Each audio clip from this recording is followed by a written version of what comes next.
जय हिंद दोस्तों। तो आप लोग कैसे हैं? आशा और उम्मीद करते हैं कि आप लोग मस्त और स्वस्थ होइएगा।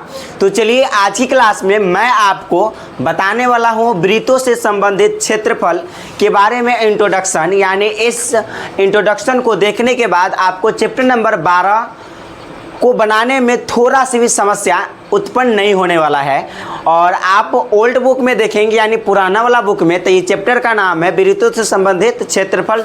ओल्ड बुक में चैप्टर नंबर 12 है। यदि आप न्यू बुक निकालते हैं, यदि आपके पास न्यू बुक है दोस्तों, तो आपके पास चैप्टर नंबर 11 होगा वृत्तों से संबंधित क्षेत्रफल।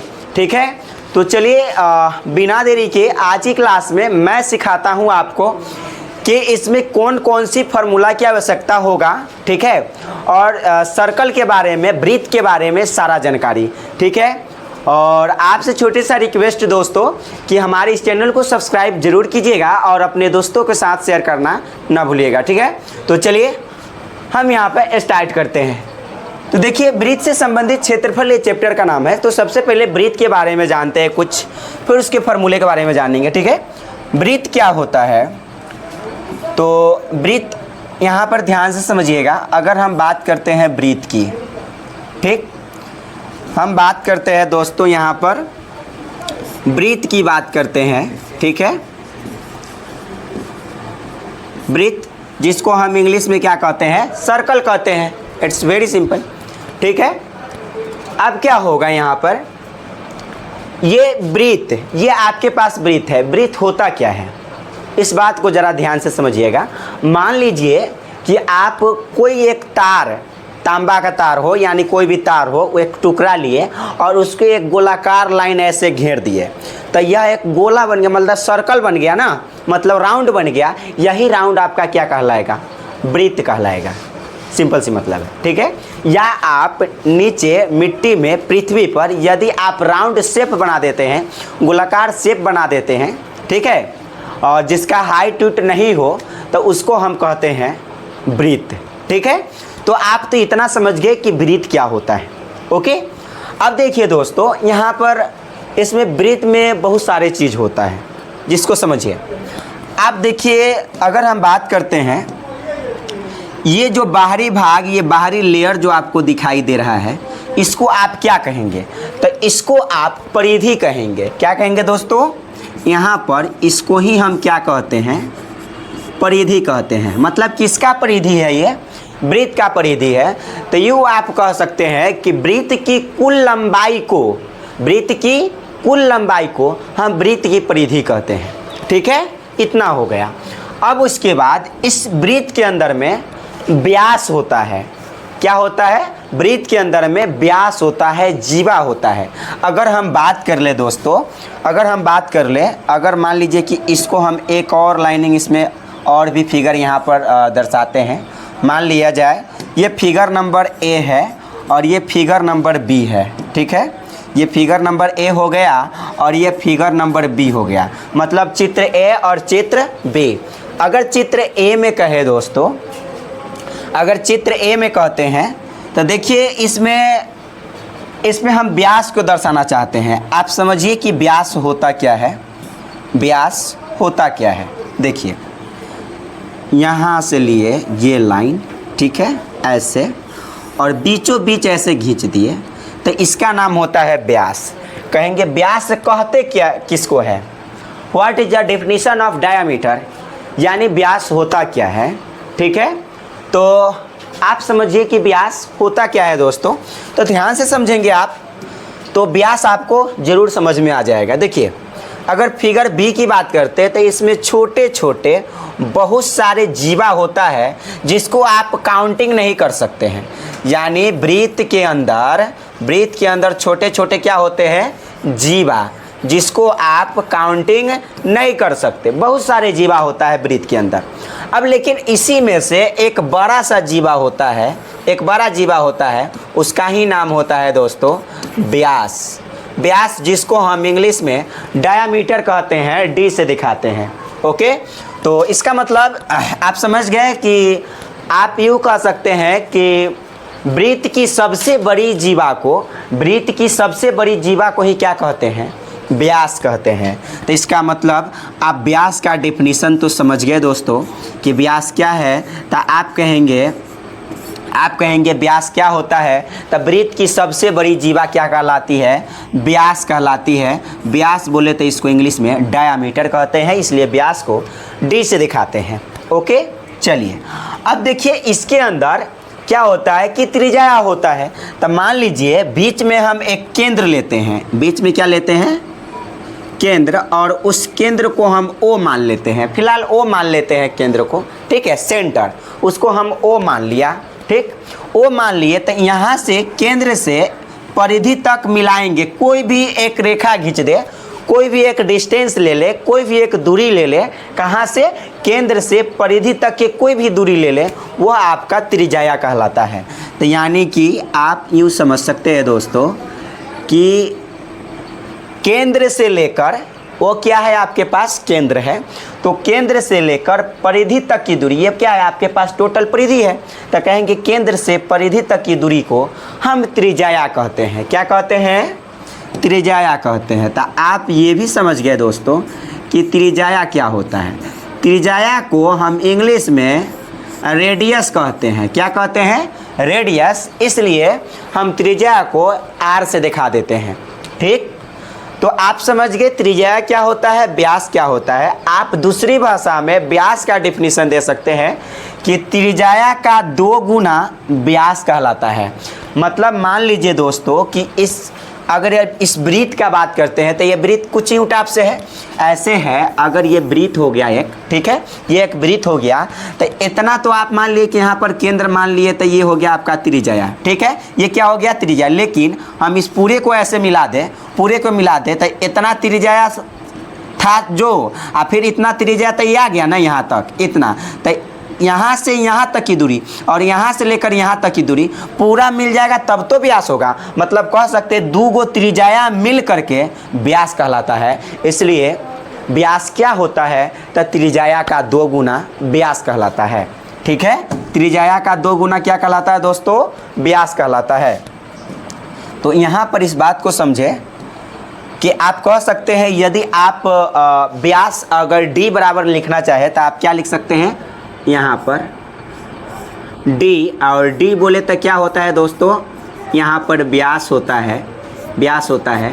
और हमने अभी बताया कि त्रिज्या को 2 गो अगर कर देंगे तो व्यास प्राप्त हो जाएगा। तो इतना त्रिज्या और इतना त्रिज्या, तो फिर तो इतना बड़का हो जाएगा ना, आर पर खिंचा जाएगा, तो ये भी व्यास है। तो कहेंगे कि त्रिज्या बोले तो आर का कितना गुना, 2 गुना क्या कहलाता है, व्यास कहलाता है। त्रिज्या का 2 गुना आपका क्या कहलाता है, व्यास कहलाता है। तो d बराबर फार्मूला क्या हो गया, 2r, त्रिज्या का 2 गुना।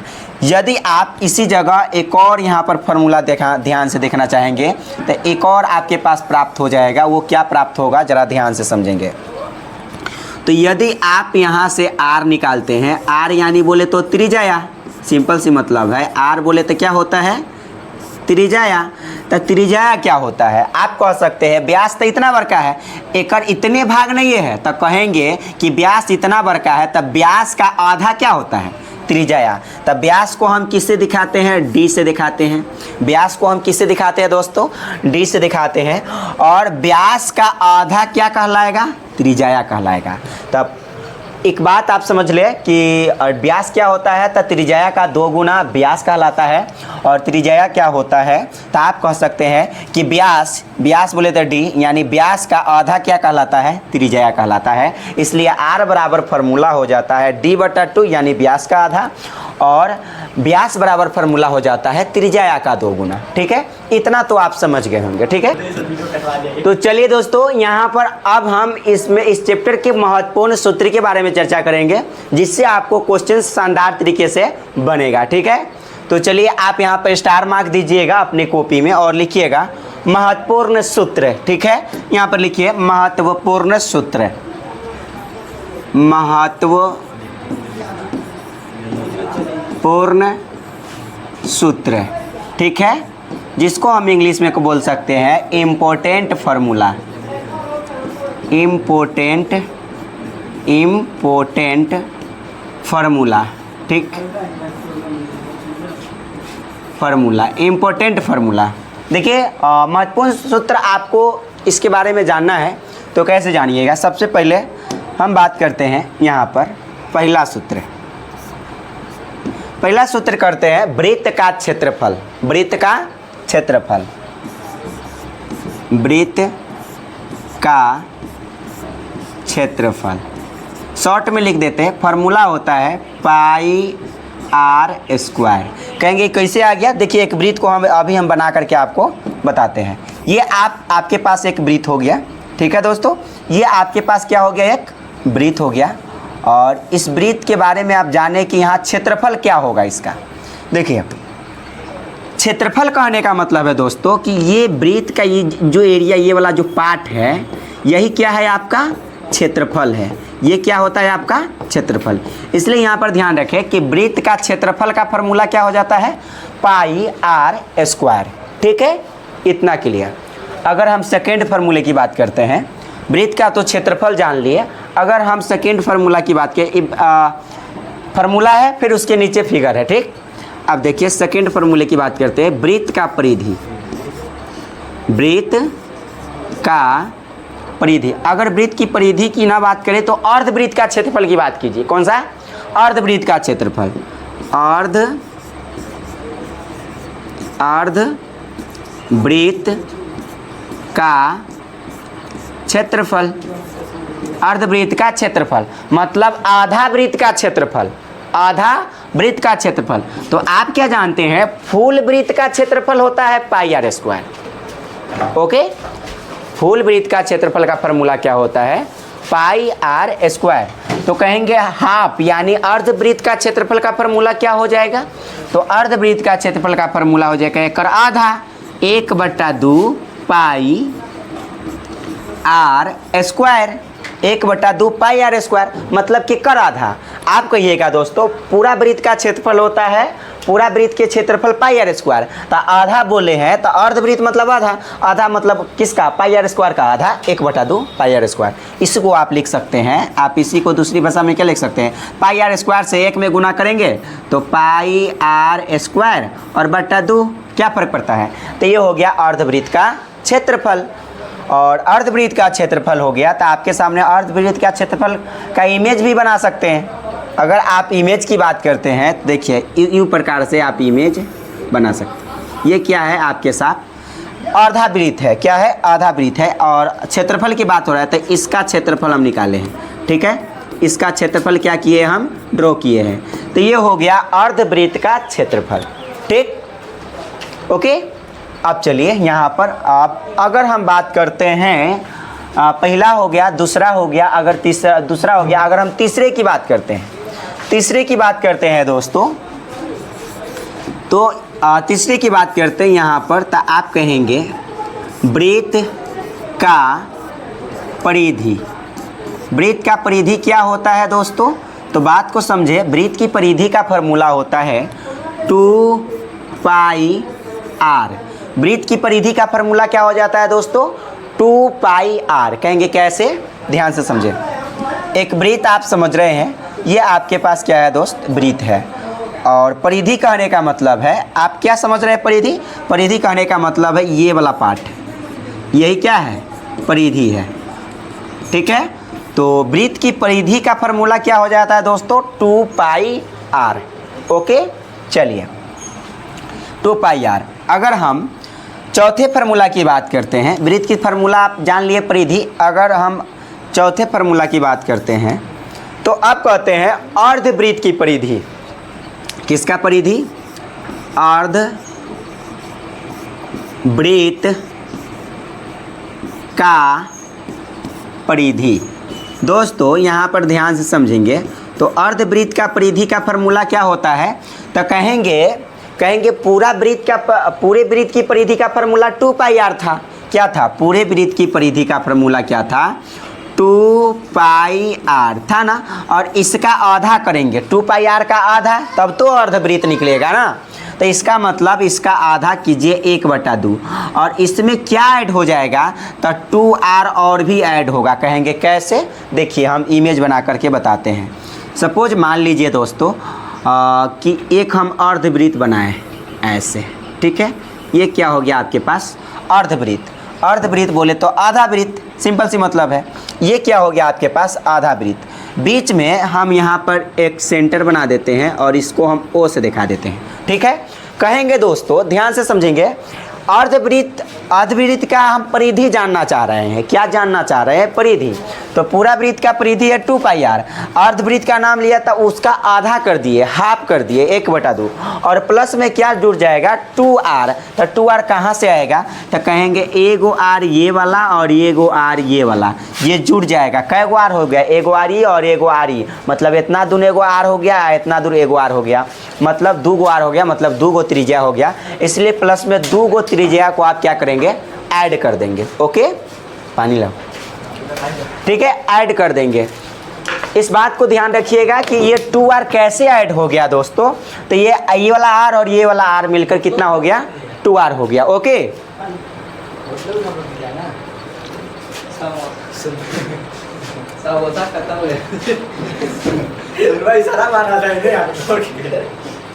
लो,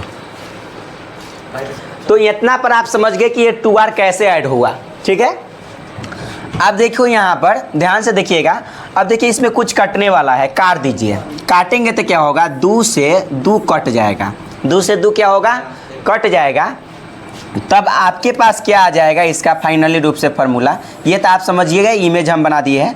और फाइनली रूप से जो आपके पास फार्मूला आ जाएगा, कहेंगे πr से 1 में गुना करेंगे तब πr, और प्लस में क्या 2r, यानी अर्धवृत्त की परिधि का फार्मूला हो गया πr प्लस 2r।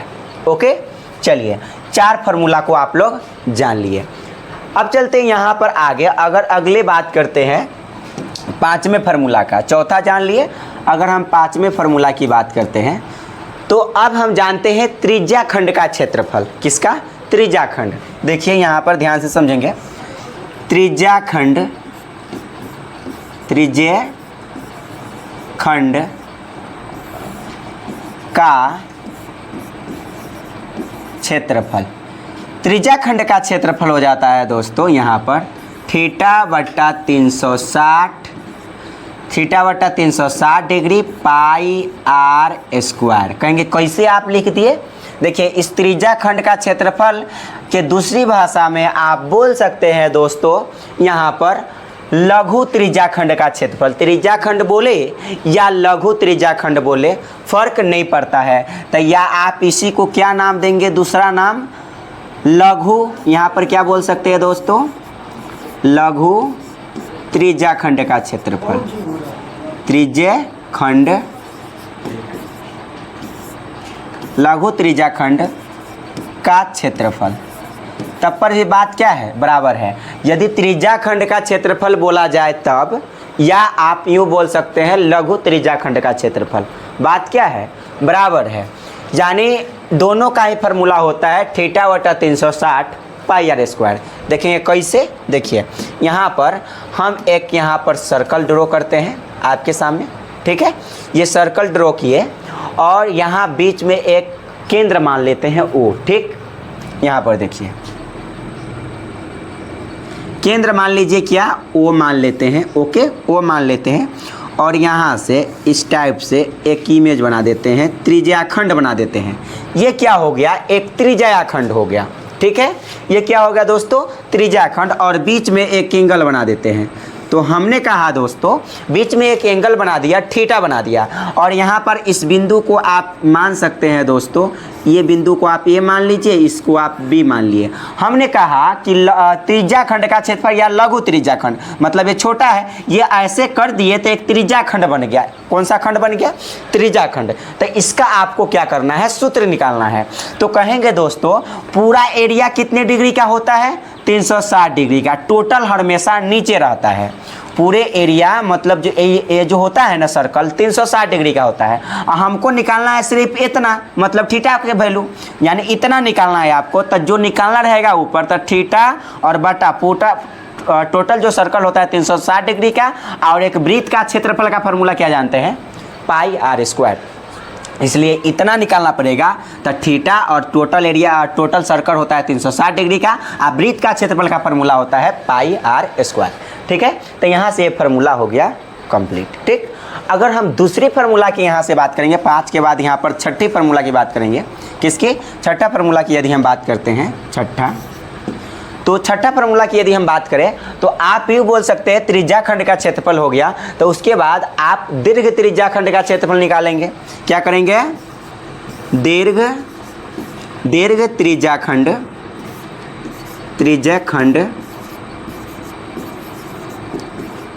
का क्षेत्रफल, तो कहेंगे दीर्घ त्रिज्या खंड का क्षेत्रफल क्या हो जाएगा। एक स्पेशल फार्मूला हम बता दें कि एक ही फार्मूला से आप बना सकते हैं, ऐसे और भी होता है फार्मूला, लेकिन दीर्घ त्रिज्या खंड के क्षेत्रफल की बात करते हैं तो आप यहाँ पर लिख सकते हैं, 360 डिग्री माइनस थीटा बटा 360 डिग्री और इनटू में पाई आर स्क्वायर, ये होता है। ठीक है, पाई आर स्क्वायर, देखिए ज़रा ध्यान से, ये क्या है? पाई आर स्क्वायर है। ओके, यहाँ पर हमने पाई लिखा है। ठीक, पाई आर स्क्वायर। देखिए तो 360 डिग्री माइनस थीटा बटा 360 पाई आर स्क्वायर, ये होता है दीर्घ त्रिज्या खंड। कहेंगे ये तो आपके पास है दोस्तों, ये क्या है? तो ये वाला है लघु त्रिज्या खंड, ये है आपके पास लघु त्रिज्या खंड, यानी लघु या त्रिज्या खंड, लघु त्रिज्या खंड बोले या त्रिज्या खंड बोले, बात क्या है? बराबर है। और ये जो आपके पास ये जो बड़ा सा एरिया बुझा रहा है, इसका नाम है दीर्घ त्रिज्या खंड।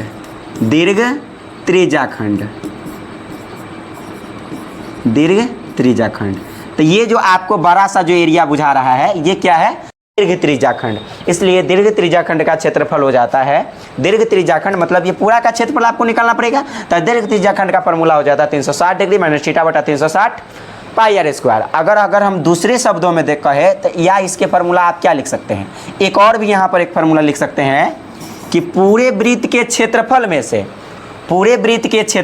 वृत्त का क्षेत्रफल क्या जानते हैं आप लोग जानते हैं कि पूरे वृत्त का क्षेत्रफल का फॉर्मूला होता है पाई आर स्क्वायर। तो पूरे वृत्त के क्षेत्रफल में से आप घटा लेंगे लघु त्रिज्या खंड का क्षेत्रफल, तो आपके पास क्या निकल जाएगा दोस्तों?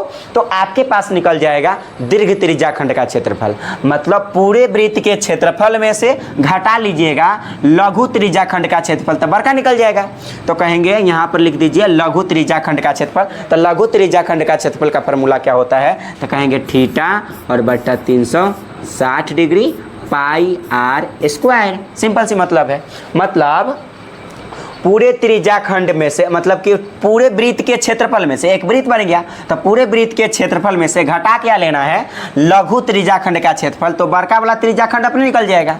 तो एक दूसरी भाषा में ये फार्मूला को भी ध्यान रख सकते हैं, लेकिन ज़्यादातर क्वेश्चन आप इसी से बना सकते हैं, डजंट मैटर। ठीक, चलिए, और इस फार्मूला को भी कभी कभी काम आता है, आपके काम का चीज़ है। ओके, चलिए, तो छठा फार्मूला हो गया। अगर हम अगले फार्मूला की बात करते हैं, सातवां फार्मूला की, अगर हम सातवां फार्मूला की बात करते हैं दोस्तों, तो एक होता है दोस्तों, ध्यान से समझेंगे, इसी में अगर हम बात करते हैं एक और फार्मूला कि त्रिज्या खंड की चाप की लंबाई क्या होगा।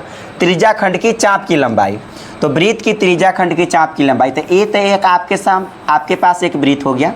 ठीक, ये क्या हो गया? आपके पास एक वृत्त हो गया। इसको थोड़ा सा छोटा कर देते हैं। अब इसमें चाप क्या होता है, इस बात को समझिएगा। चाप देखिए, बीच में यहाँ पर केंद्र होता है, आप जानते हैं, इसको मान लीजिए O, और इसी प्रकार से एक यहाँ पर क्या बना लीजिए आप? त्रिज्या खंड बना लीजिए। एक क्या है? त्रिज्या खंड। तो यहाँ पर A मान लीजिए, इसको B मान लीजिए, क्या फ़र्क पड़ता है? इस वाले बिंदु को हमने A मान लिया, इस वाले बिंदु को B मान लिया। अब जो ये जो चाप देख रहे हैं, चाप क्या होता है? जैसे कोई भी लड़की ही चाप लगाती है, कैसे लगाती है? ऐसे लगाती है, सिंपल सी मतलब है। तो सेम उसी प्रकार से यहाँ क्या है? ये चाप है। ये क्या है दोस्तों? चाप है। तो आप कहेंगे ये क्या है? तो ये आपके पास चाप है, ये इतना दूर, मतलब यहाँ से लेकर यहाँ तक क्या है? चाप है। तो ये हो गया चाप, जिसको हम मान लेते हैं L। क्या मान लेते हैं? L मान लेते हैं। चाप को आप L से दिखा सकते हैं, डजंट मैटर। किससे दिखा सकते हैं? चाप की लंबाई, मतलब यहाँ से यहाँ तक की लंबाई को किससे दिखा सकते हैं? L से दिखा सकते हैं। तो ये हो गया चाप। तो कहेंगे चाप की लंबाई, त्रिज्या खंड की चाप की लंबाई, कहेंगे यहाँ पर त्रिज्य खंड की चाप की लंबाई, की चाप की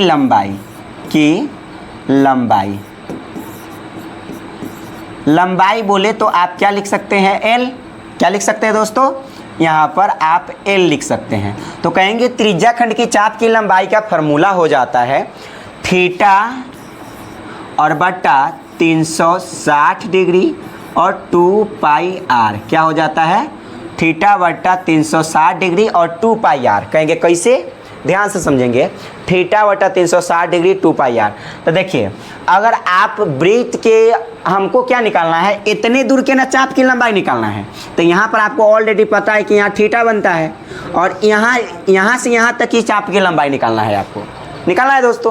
तो यदि चाप की लंबाई आपको इतना दूर के निकालना है तब पूरे वृत्त की परिधि अगर पूरा इधर निकालते तब पूरा वृत्त की परिधि के ये परिधि जैसा न है, ऐसी ना घूमकर परिधि बनता है। तब पूरे वृत्त की परिधि का 2 पाई हो रहा है, 2 पाई आर होता है फॉर्मूला। लेकिन हमको इतना दूर निकालना है जिसको हम चाप बोलते हैं, त्रिज्या खंड की चाप की लंबाई। तो कहेंगे हमको इतना ही दूर निकालना है, तो इसलिए आपको करना पड़ेगा थीटा बटा 360, क्योंकि पूरा सर्कल 360 डिग्री का होता है। हमको निकालना है थीटा, जो एंगल बना है इस कोण के बीच में जो चाप बना ये निकालना है, इसलिए जो निकालना है ऊपर तो थीटा बटा 360 डिग्री। और यहाँ पर इतना दूर के लिए यहाँ पर 2 पाई आर लगाएंगे, क्योंकि इतना भाग आपको निकालना है। तब इंटू में पूरा भाग नहीं जब तक करेंगे ना वृत्त की परिधि का, जब तक नहीं निकल सकता है। इसलिए थीटा बटा 360 डिग्री 2 पाई आर इतना दूर का क्षेत्र चाप की लंबाई होता है। ठीक है, तो आप इतना समझ गए। अब उसके बाद हम बात करते हैं वृत्त खंड का, बात करते हैं किसकी बात करते हैं, वृत्त खंड। यहाँ त्रिज्या खंड की बात हो रहा था, अब हम बात करेंगे वृत्त खंड का। ठीक, तो यहाँ पर देखिए वृत्त खंड की बात करते हैं। अगर हम 8वां फॉर्मूला की बात करते हैं तो यहाँ पर आता है वृत्त खंड। देखिए एक वृत्त लीजिए और यहाँ पर एक वृत्त हमने ले लिया। ठीक, ये वृत्त ले लिए और यहाँ पर यू टाइप से ये बना लिए। ठीक, और एक बिंदु का नाम दे देते हैं, मान लीजिए ए रहा और एक बिंदु ये बी रहा। ठीक, बी रहा। तो आप कहेंगे इसमें 2 चीज़ें बना है। कितने चीज़ें का निर्माण हुआ है, 2 चीज़ें का निर्माण हुआ है। ये जो भाग बना है ना, ये भाग, इस भाग को नाम देंगे आप लघु वृत्त खंड। क्या देंगे आप, लघु वृत्त खंड। देखिएगा जरा ध्यान से, यहाँ पे आप कहेंगे लघु वृत्त खंड, लघु वृत्त खंड। यहाँ पर आप लिख सकते हैं कौन सा खंड है ये लघु वृत्त खंड है। और ये आपके पास है, मान लीजिए यहाँ पर आप ओ भी बना सकते हैं, बीच में कोई फर्क नहीं पड़ता है। और ये जो पार्ट है आपको, ये कौन सा खंड है, तो कहेंगे ये दीर्घ वृत्त खंड है। तो यहाँ पर आप लिख सकते हैं दीर्घ वृत्त खंड। ठीक, ये आपके पास है लघु वृत्त खंड। और ये जो आपको बड़ा वाला एरिया जो बुझा रहा है, ये पूरा क्या है, दीर्घ वृत्त खंड। और ये हो गया लघु वृत्त खंड। ओके, लघु वृत्त खंड। दोस्तों यहाँ पर ध्यान से समझेंगे तो एक फार्मूला होता है लघु वृत्त खंड का क्षेत्रफल आप कैसे निकालेंगे। यहाँ पर लिख देते हैं वृत्त खंड का है, इसको 2 भागों में पूछ सकता है। वृत्त खंड बोले या आप बोल सकता है आपसे लघु वृत्त खंड। क्या बोल सकता है, लघु वृत्त खंड का क्षेत्रफल।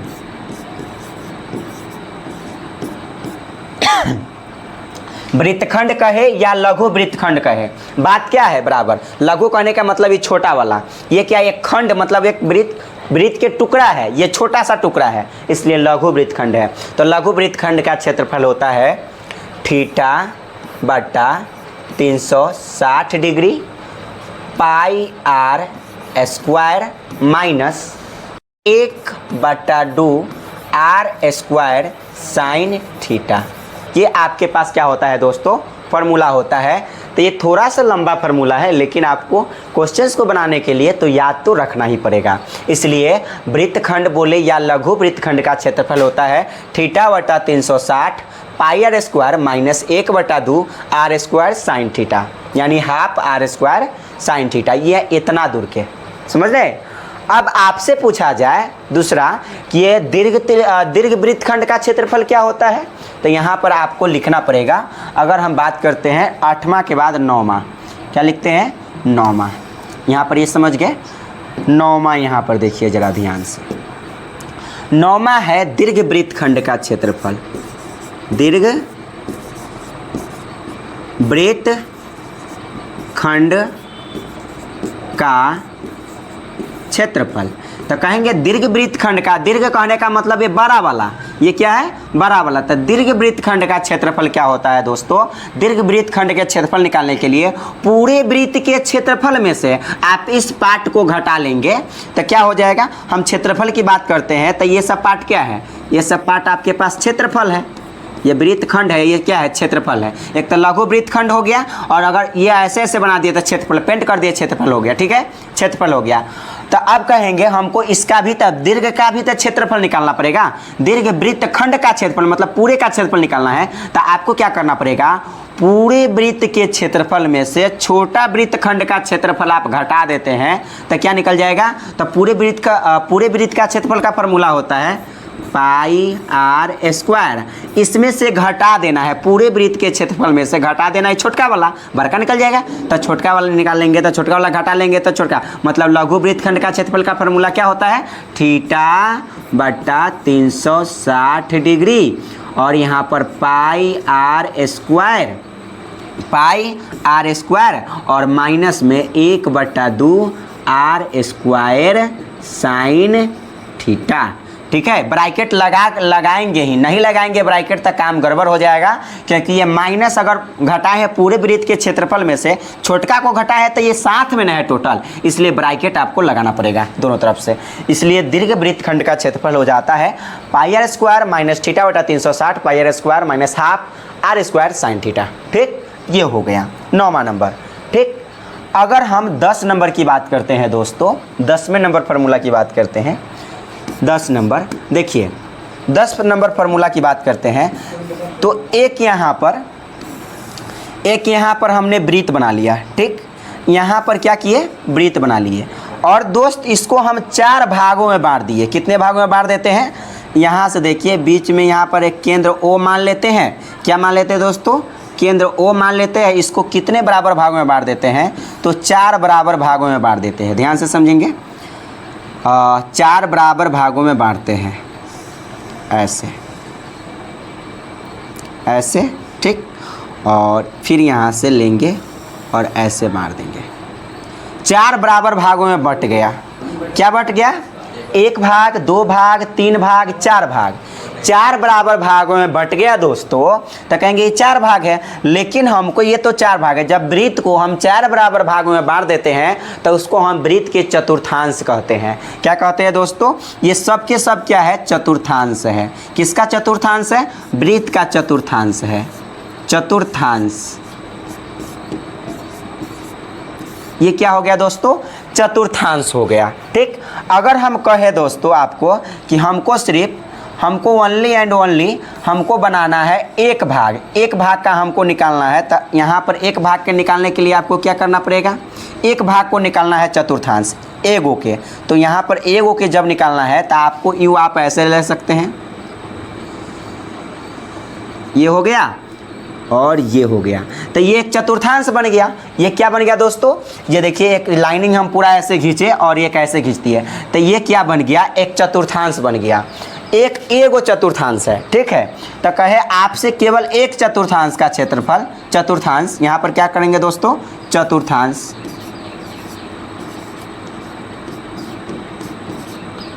एक भाग को यहाँ काट लिए तो चतुर्थांश, तो कहेगा केवल एक चतुर्थांश का क्षेत्रफल, तो यहाँ पर आप लिखिए चतुर्थांश का क्षेत्रफल। कहेंगे वृत्त के चतुर्थांश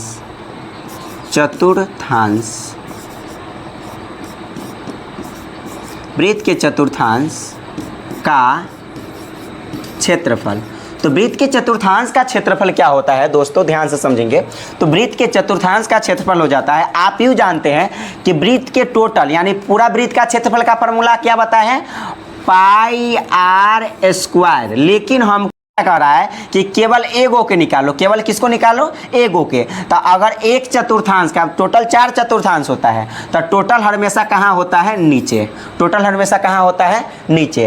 और आपको एगो के निकालना है तो यहाँ पर लिखेंगे 1, इसलिए 1/4 पाई आर स्क्वायर। पूरे वृत्त का क्षेत्रफल का फॉर्मूला होता है पाई आर स्क्वायर। पूरे वृत्त का क्षेत्रफल का फॉर्मूला होता है पाई आर स्क्वायर। आपको एक चतुर्थांश का क्षेत्रफल निकालना है और टोटल चतुर्थांश 4 गो होता है, 1 2 3 4 गो। तो टोटल हमेशा नीचे एगो को निकालना है तो 1/4 और वृत्त का क्षेत्रफल का फॉर्मूला क्या होता है, पाई आर स्क्वायर। इसलिए वृत्त के चतुर्थांश का क्षेत्रफल का फॉर्मूला होता है 1/4 पाई आर स्क्वायर। मतलब दोस्तों अब आपको इस चैप्टर में मात्र 10 फार्मूले हैं और इस 10 फार्मूला के उपयोग करके, इन्हीं 10 फार्मूले का उपयोग करके आप सारा के सारा जो है आप क्या बना सकते हैं, सारा का सारा क्वेश्चंस को आप डील कर सकते हैं आसानी पूर्वक से, नो डाउट। ठीक है, तो ये वीडियो कैसा लगा आप लोग कमेंट बॉक्स में ज़रूर बताइएगा। और इस इंट्रोडक्शन को देखने के बाद ही आप अगले जो भी प्रश्नावली 12.1 होगा या 11.1 होगा, फिर 12.2 होगा, इन सभी को देखिएगा, तब जाकर अच्छे से अच्छे तरीक़ा से आपको मैथ जो है प्रश्नावली 12.1 और 2 समझ में आएगा। और अगर न्यू बुक में देखें तो चैप्टर नंबर 11 आपको अच्छे तरीक़े से समझ में आएगा। ठीक है, सो फिर मिलते हैं अगले वीडियो में। धन्यवाद।